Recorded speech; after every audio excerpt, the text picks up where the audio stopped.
আমাদের দেশের জনসংখ্যা দিন দিন বেড়েই চলেছে। তাই আমি চাচ্ছি বাড়তি জনসংখ্যাকে কমাতে এবং জনসংখ্যা বাড়ানো আটকাতে। এবং এটা কিভাবে সম্ভব?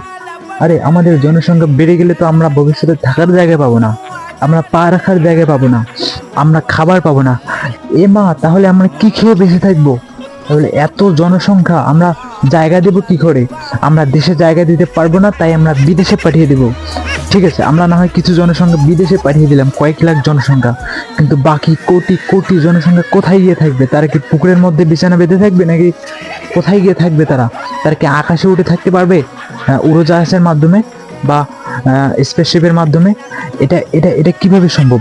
ও, তাহলে আমরা ভিন গ্রহে চলে যাব? না না, আমি আমি কিভাবে ভিন গ্রহে যেতে পারি? আমি তো উড়তে পারি না। আচ্ছা, এটাকে বাদ দিলাম। তো আমরা আমরা জেনারেশন শিপে উঠে 10 গ্রাম মিলে একসঙ্গে ভিন গ্রহে চলে যাব, যেমন মঙ্গল গ্রহে চলে যাব। তো আমি গতকাল মঙ্গল গ্রহ থেকে আসলাম, তো সেখানে দেখলাম অনেক ধুলোবালি এবং মঙ্গল গ্রহে কিছু এলিয়েন রয়েছে। তো ওরা আমাকে বললো, ভাই তুমি এখানে কেন এসেছো, একা একা এসেছো, এবং আমরা চাইলে কিন্তু তোমাকে হত্যা করতে পারি। এবং তারা অনেক দয়ালু, তারা অনেক দয়াবান, তারা আমাকে হত্যা করেনি বা এমন কিছু করেনি, বা তারা আমাকে কোনোভাবে কোনো অপমান করেনি। তারা আমাকে ব্যাঙের রান্না খাইতে দিয়েছিল, আমাকে ব্যাঙের মাংস খাইতে দিয়েছিল। তো অনেক ধরনের শ্যাওলা পাওয়া যায়, সেগুলোর রান্না আমাকে খেতে দিয়েছিল। তো অনেক মজা। আর এলিয়েনদের রাজ্য আসলে অনেক সুন্দর। ওরা অনেক সুন্দর একটা গ্রিন হাউসের মতো করে একটা বাড়ি তৈরি করেছে, এবং আমি সেখানে গিয়েছিলাম। তো আমি কিছু মাছ নিয়ে গিয়েছিলাম সঙ্গে করে।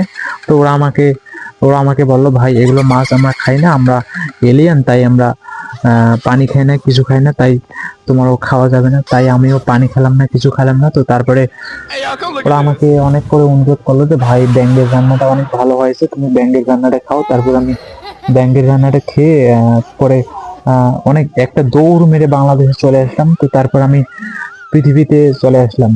তারপর আমি আর পৃথিবী ছেড়ে আর কোথাও যাইতে ইচ্ছা পোষণ করিনি। তো পরে আমাকে আমাকে পরে রাস্তায় একজন সরকারের সঙ্গে দেখা হলো, ভারতের প্রধানমন্ত্রী নরেন্দ্র মোদী। সে আমার মিতা হয়, আমি তার সঙ্গে দোস্ত করেছি, এবং সে আমার একজন অনেক প্রিয় দোস্ত, একজন বন্ধু হয়। আমি তাকে বললাম যে, ভাই আমার 100 কোটি টাকা দরকার, আমাকে দাও। তো পরে সে বললো, ভাই এত টাকা কিভাবে নিয়ে যাবে, একটা হেলিকপ্টার লাগবে।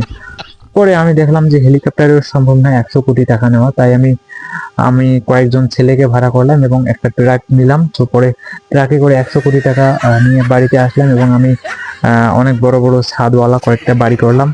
তারপর একটা বাড়ি অবশ্য ভেঙে আমার মাথায় পড়েছিল। তারপরে আমাকে হাসপাতালে ভর্তি করানো হয়েছিল, এবং আমার মাথাটা ফেটে গেছিল। তারপর মাথা ফেটে 2 ভাগ হয়ে গেছিল, এবং আমিও দেখেছিলাম আমার মাথাটা এমন ভাবে 2 ভাগ হয়ে গেল, আমি বুঝতেই পারিনি। ক্লিয়ার করার পরে মাথাটা অনেক কষ্ট করে জোড়া লাগানো হয়েছে।